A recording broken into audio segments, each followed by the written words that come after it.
Assalamualaikum warahmatullahi wabarakatuh. Sekarang ini saya lagi berada di Laut Ujung Bade, Aceh Besar, tepatnya pada tanggal 3 Maret 2024.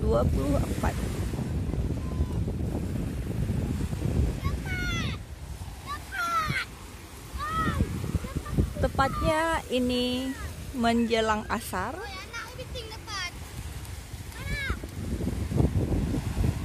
Ramai anak-anak yang mandi laut, mencari kepiting.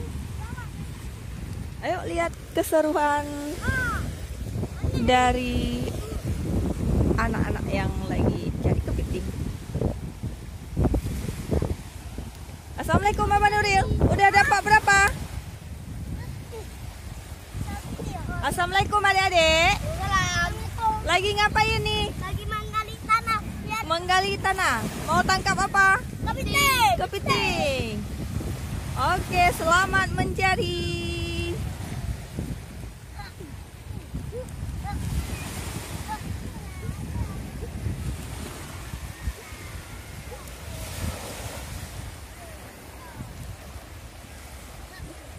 Biar dapat banyak kepiting.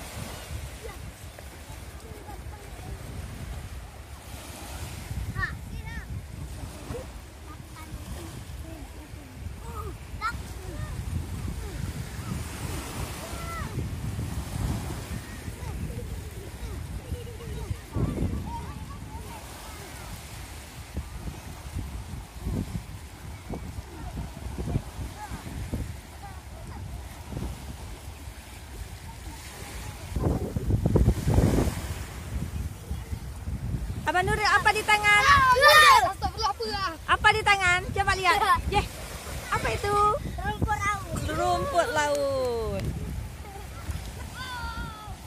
Cara tangkapnya dengan tendang.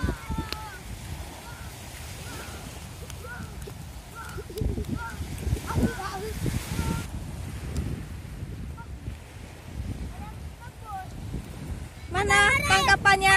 Kabur, kepiting. Tangkapannya mana? Abang Nuril, mana tangkapannya?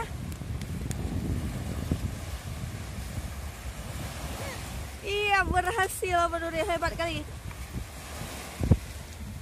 Oh, tangkapannya ada banyak kok. Masya Allah, banyak nih.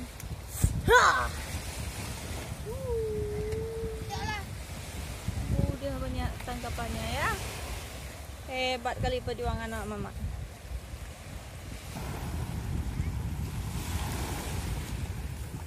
Cukup sekian dulu. Bosanku. Assalamualaikum warahmatullahi wabarakatuh.